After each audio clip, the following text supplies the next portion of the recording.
Qabsoon ilmaan Oromoo bilisummaaf taasisan keessatti aartiin shoora akkamii taphataa har'a gahe? Shoora akkamii taphachaa jira? Artistoonni Oromoo qabsoo saba Oromoo keessatti gaheen isaan qabaataa turan maali? Gaheen akkamii taphachaa jiru? Artistiin kan sabaati moo kan sirnaati? Garaagarummaan artistoota sirnaa fi artistoota sabaa maali? Yeroo ammaa kana yeroo Oromoon hedduun dararaa hamaa jala jiru kanatti weellisaa kamtu sabaaf sagalee ta'aa jira? Weellisaa kamtu immoo dantaa sabaa dhiisee sirna biyyaa harkaa qabu faarsee saba isaa tuffataa jira? Akkam jirtu daawwattoota Oromiyaa 11 kun haala galfiidha.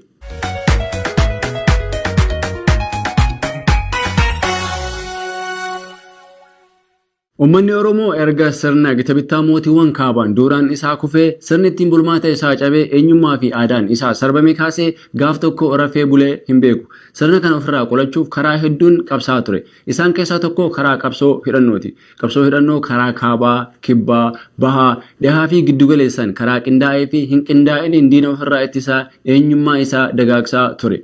Boodammoo akka guutuu Oromiyaatti walitti dhufuun adda bilisummaa Oromoo jalatti gurmaa'uun qabsoo karaa hedduun gaggeessaa ture. Aartiin Oromoos qindaa'ina qabaachuun karaa garee hawwisootiin hawaasa kakaasuu weellisaan kaasettii maxxansee hawaasa waliin gahuun qabsoo uummataa finiinsaa ture. Sababii isaan sagalee isaaniif ta'aniif qofa weellisaan Oromoo hedduun sirnoota dabranii fi amma jiran keessatti miidhamee, reebamee, kolaafamee fi aarsaa lubbuu taasisuun ajjeefamaa har'a gahan. Aarsaan isaan taasisan kun sabaaf moo sirnaaf? Sirnoonni asiin dura biyya san keessa jiran kan isaan faarseef jannata, kan isaan qeeqeef immoo azaaba turte. Ammas sanuma artistiin Oromoo sirnicha san faarsanii jireenya dhuunfaa isaanii jireenya gaarii jiraachuu danda'u ture. Haa ta'u malee jireenya dhuunfaa isaanii osoo hin taane jireenya sabaa jiraachuuf dirqaman. Sabni kan isaan dhale, kan isaan guddise, kan isaan jiraachise waan ta'eef isaanitti dugda galanii sirnoota mootummaa faarsuu keessi isaanii hin ayyamne. Weellistoonni Oromoo hedduun kanneen akka Eebbisaa Addunyaa, Usmaayyoo Muusaa, Daadhii Galaan, Hacaaluu Hundeessaa fi kanneen biroo hedduun waan sabaaf sagalee ta'anii qofaaf umrii isaanii ijoollummaan du'a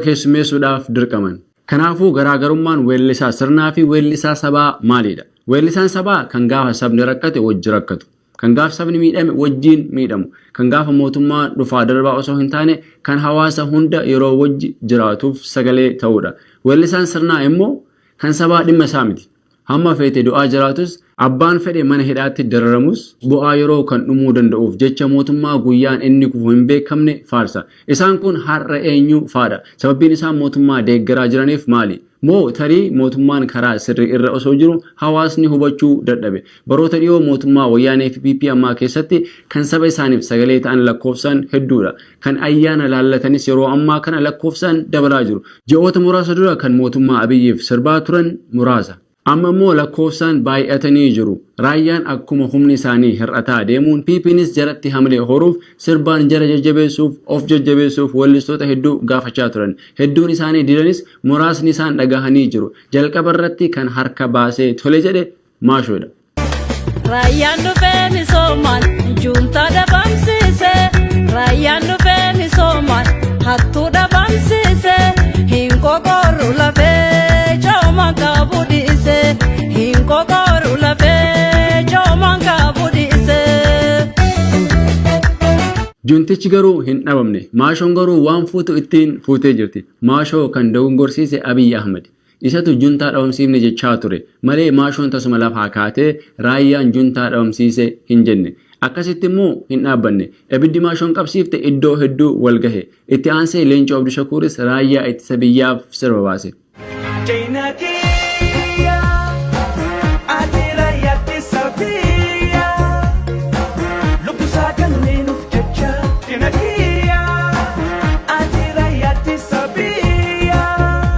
Raayyaan lubbuu isaa nuuf kenne eenyuuf? Lubbuu nuuf kenne moo lubbuu uummata keenyaa balleessaa ture? Seenaa raayyaa ittisa biyyaa, seenaa agaazii kan kalee dhiisii kan har'a kibbaa fi lixaatti hawaasa daraa jiru ni gaha. Walumaa galatti Leencoon weellisaa akkam? Aartii Oromoo keessatti hanga humna isaatiin gumaachaa ture. Haa ta'u malee ayyaan laallattuudha. Bara agaaziin ijoollee Oromoo lafarraa fixusanis biyyatti galee diyaasporaa Oromoon gara biyyaa galaa jechuu turuun isaa ni yaadatama.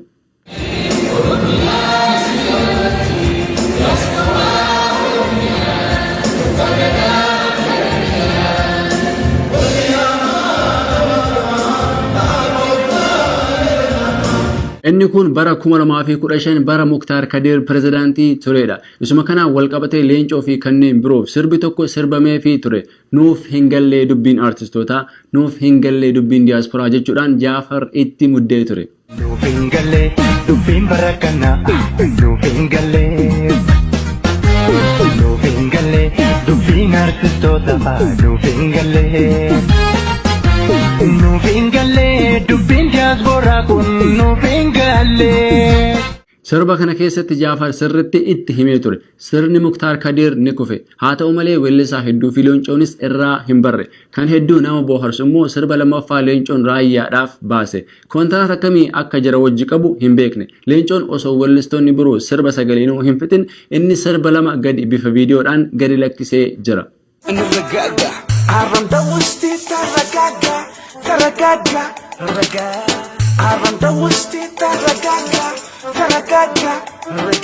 Ati mataan keetu taragaaga yantee bichaa aysaran. Itoophiyaan biyya aadaa bareedaa iskistaa qabdudha. Ati raapparii fakkeessitee maqaa miyyee hin balleessin. Dhumarratti immoo leencoon milishaa magaalaa Dirree Dhawaa ganda laga Harree bakka bu'uudhaan dhaamsa dabarfatee ture. ጂና ራያን ኢትሰብያ ጀግና መከላከያ ሰራዊታችን ኢትዮጵያ መቼም አትፈርስም። Itoophiyaan akka hin diigamne dirree waraanaa deemii agarsiise. Leencoo qofa osoo hin taane weellistoonni biroo hedduun raayyaa ittisa biyyaaf akka sirbuuf deeman obbo Addisoo Aragaa gama feesbuukii isaatiin torbee dabre kan maxxansee ture yommuu ta'u weellistoonni 15 sirba 15 albama tokko keessatti biyya koo jedhu irratti hirmaatanii turan. Sirboonni kun guutuu yuutuubii waajjira pirezidaantii mootummaa naannoo Oromiyaa irratti maxxanfamee jira. Shimeenis yuutuubii shaqaluu eegalee laata? Muraasni isaanii kanneenuma asiin dura sirna hedduu keessatti hirmaataa har'a gahanidha. Isaan keessaa tokko Geetaachoo Hayilamaariyaam ture. Sirna mootummaa faarsuun waraanaaf sirbuun isa biratti haaraa miti. Bara baadummees waraana gidduutti argamee faarsaa ture.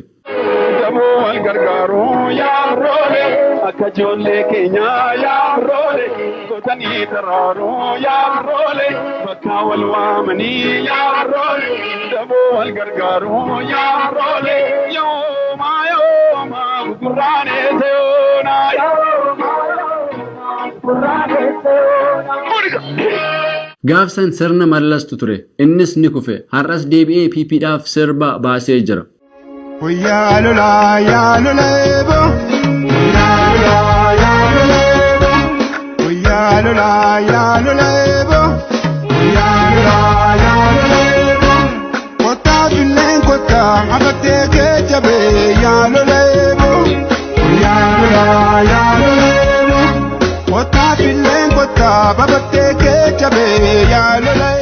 Dhugaa kan dubbannu yoo taate sirbi Geetaachoon baase sun sirba aadaa Oromoo gama lixaa Oromiyaatti beekamuudha. Namni kamuu dhaggeeffachuu ni danda'a. Dirqama deeggaraa PP ta'uu hin barbaachisu.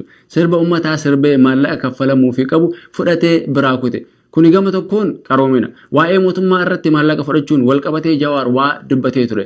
Innis maallaqa mootummaa fi lafa yoo isiniif kennan fudhadhaa. Garuu mootuu saba ittiin hin miidhinaa jechuun isaa ni yaadatama. Yoo isaan deemanii irraa fudhadhaa hin gowwoomina.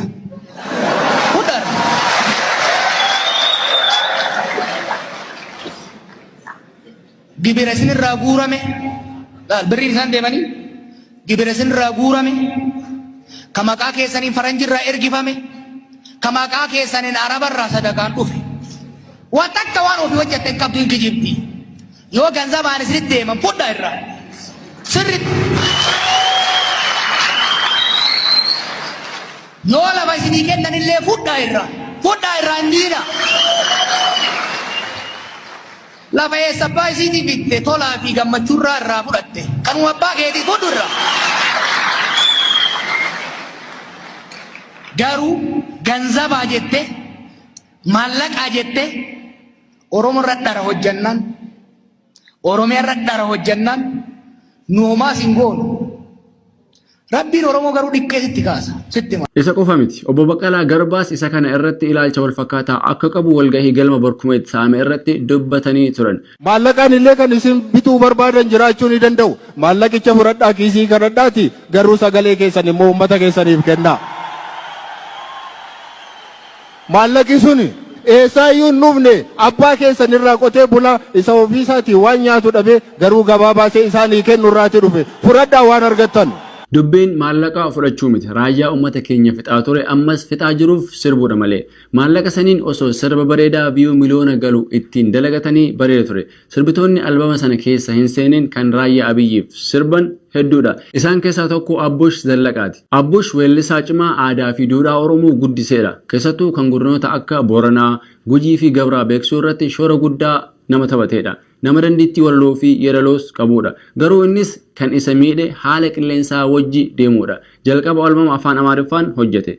Inni irraa gurguramuu dhabnaan afaan Oromoon gadi lakkise. Beekamtii guddaa horate. Carraa biyya alaa deemanii konsertii hojjechuun kan weellisoonni isaan duraa hedduun dhaban argatuun Ameerikaa fi Awurooppaa deemuudhaan jaalala guddaa horate. Haa ta'u malee sirbi inni Abiyyiif bara 2018 sirbi eenyummaa sirna kaabaa qofa waan calaqqisuuf qeeqni guddaan uummata isa jaalatu biraa itti ka'e.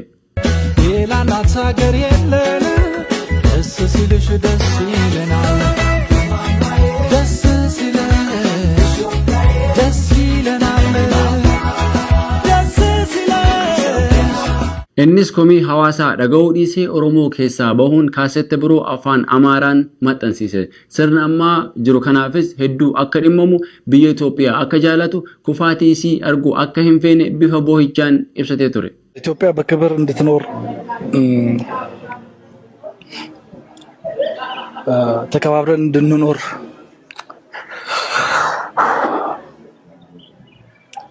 ከምፈልጉ ሰዎች አንዱ ነኝ።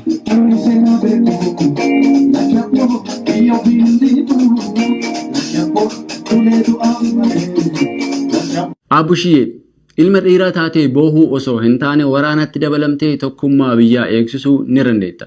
Abush sirba haaraa amma mootummaaf sirbe weellistoota Oromoo wajji osoo hin taane albama warra Habashaa keessa makee gadi lakkise. Garuu afaan Oromootiin sirbe.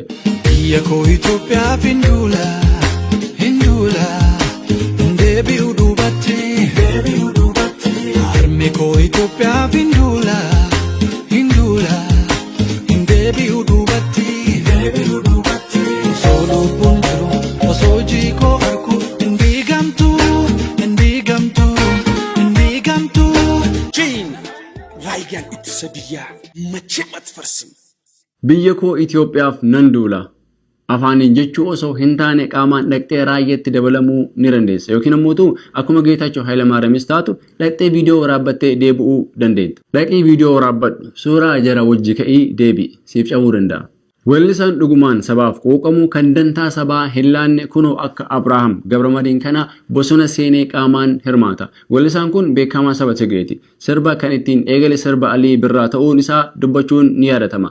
ኦሮምኛ ደርፍ ጀሚረ ኒንዴማ ትብል ደርፊ አሊ ብራ ሐጣ ሜዝ ፎቶ ኒንዴማ ቢየፈተን ታካ ጋራ ፈተን ባሃ ለጋ ፈተን ቺሃ ደቢ ነርጉዳ ይጃኬ በሬዳ ሲወጅን ደበርሱ Gama albamii raayyaatti yoo kan deemnu taate weellistoonni irratti hirmaatan Caalaa Bultumee, Sayyoo Dandanaa, Dassaalany Beekamaa, Geetaachoo Hayilamaariyaam, Hizqiyaas Mazambir, Jireenya Shifarraa, Boharaa Birhaanuu, Maashoo Abdurrahmaan, Saaliyaa Saamii, Sisaay Tufaa, Sinnishaw Mul'ataa, Taaddasaa Buttaa fi Tafarii Salaalee akkasuma biiftuu Oromiyaati. Isaan hunda sirba isaanii dhaggeeffadheen jira. Walaloo fi yeedaloon isaanii hedduu nama hin hawwatu. Muraasni sirba aadaa uummataa hatan. Tokkoon isaanii kan Maashoo Abdurrahmaan raayyaan dhufee juntaa dhabamsiisee jedhu caalaa hin bareedu. Maallaqni jara hunda irraayyuu muramee Maashoodhaaf dabalamuu qaba. Sirboota kana hunda keessa deemnee ilaaluuf sa'aatiin nu daangessuu danda'a. Garuu abbaan barreesse beekamuu baatus sirboonni 15 albama kana keessa jiran kun hundi falaasama jedhamuutiin walitti dabalamanii sirba nagaan boqadhu mallas jedhamu san hin caalan.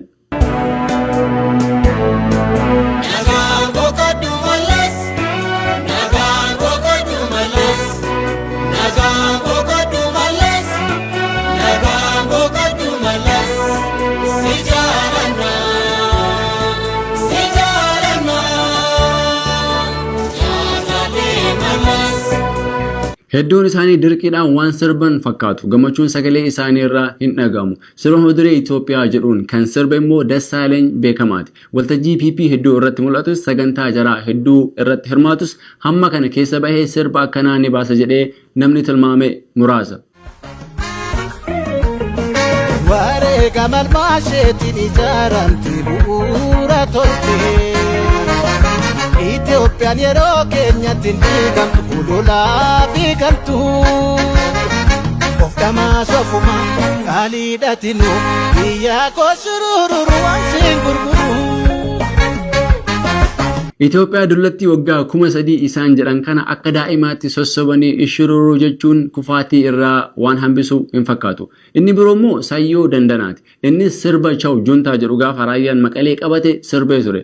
Ammas irra deebi'ee sirbee jira. Keessattuu namoonni akka Sayyoo kan waan hedduu argan kanneen sirna hedduu keessa turan iddoo kanaatti argamuun qaanyiidha. Sayyoon Oppidoo waltajjii ho'isaa turus gaafa inni dhibamee siree irratti deebi'e mootummaan quba isa hin qabu ture. Biyya keessaa fi biyya alaatii dirmatee kan isa yaalee yaalsise uummata Oromooti. Aktivistii jettan immoo aktivistii miti.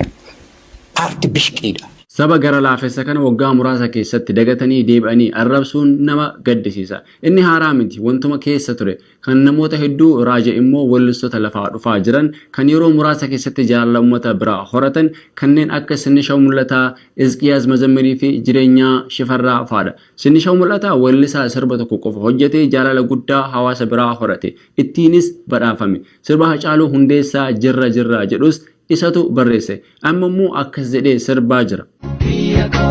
Siduuf bu'aa wal saamu ilmaan kee raayyaa waliin. Sinishaw harkuma sirba Jirra Jirra jedhu kan Hacaaluuf barreesse saniin kanas barreessite moo PP'dhatu walaloosiif kenne.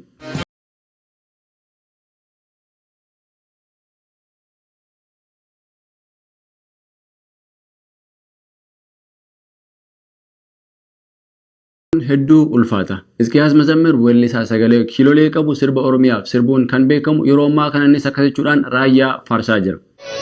Ammayyaa amma beeka oomuu dabeessa beeka daddaayitoo otoo jirtu kokkolfaa qeeqeessa maafiin dabeessa eegaa. Anjalleessa jaallu yaa goota koo warroolee yaa goota koo obboleessa booyyee yaa goota koo. Walumaa galatti sirboonni muraasni kana fakkaatu. Kan hafanis hedduudha. Kan Saaliyaa Saameefaatis jiru. Hunduu sagalee boochaa fakkaata. Caalaa Bultumees keessa jira.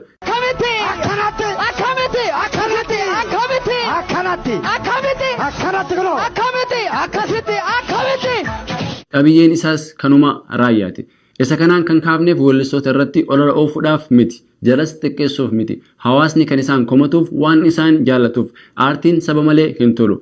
Aartistiinis saba malee hin tolu. Kan sabaaf jiraatu du'ees ni jiraata. Seenaa keessatti faarfama. Usmaayyoo Muusaa, Hacaaluu Hundeessaa fi Eebbisaan Addunyaa faatis har'a lubbuudhaan hin jiran. Garuu har'as kan lubbuun jiran hedduu caalu. Sabaaf waan wareegamaniif. Kanaafuu sabni Oppidoof dhiifama godhee ture isinittis garaa hin jabaatu. Sirna faarsoo irraa gama saba faarsuutti osoo deebitanii gaariidha. Kanneen sabaaf jiraatan birrii miliyoona osoo hin taane jaalala miliyoonaan horataa jiru. Sirbi isaanii hawaasaan sirriitti daawwatamaa jira. Inni kun isiniif fakkeenya isiniif haa ta'u. Sirni mootummaa hammam turus gaaf tokko inuma kufa. Sabni garuu yoomuu ni jiraata. Raayyaan isin sirbitaniifis sirbuu fi baattanis booji'amuun isaa hin hafu.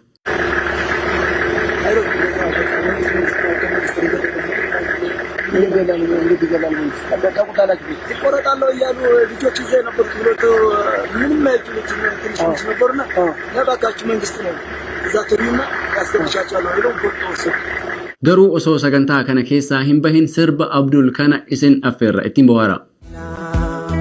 Halkan guyyaa olii gadi fiide lammii kee guddisuudhaaf aadaan jecha beebee faatu jira si wajjini leencoo baatii faatu jira si wajjini. Taayee danda'a faatu jira si wajjin. Maal jechuudha kun?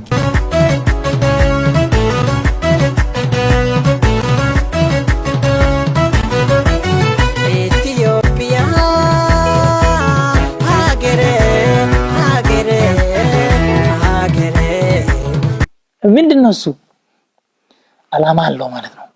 Weellisaan kun garuu aartii dirqiidhaan gudeedee jira. Mootummaan biyya bulchaa jiru rakkatee jira. Kan beekumsa qaban isa gananii jiru.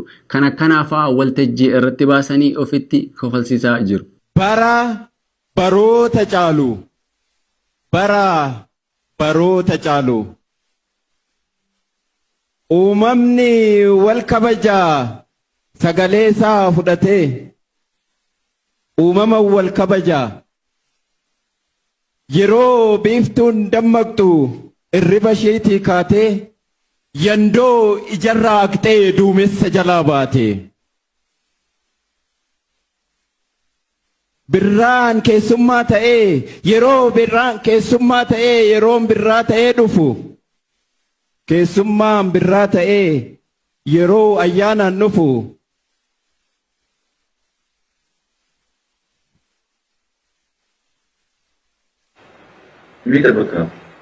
yeroo waliin kabajnu ayyaana irreecha waggaa